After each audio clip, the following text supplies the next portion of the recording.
Local news for Friday the 23rd of February.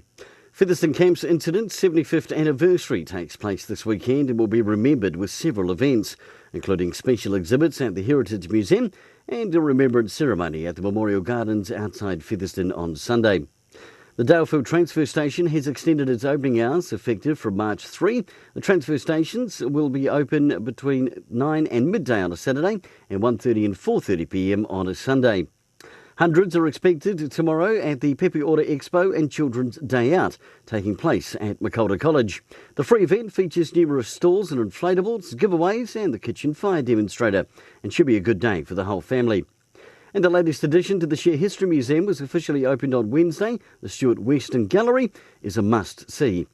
And in sport, Makolta College play two Argentinian tour teams tomorrow. The juniors are at 1 and the first 15 against 2:30 against Champagne. And the games to be played at Trust House Memorial Park with free entry. For local news and sport, I'm Brent Gare.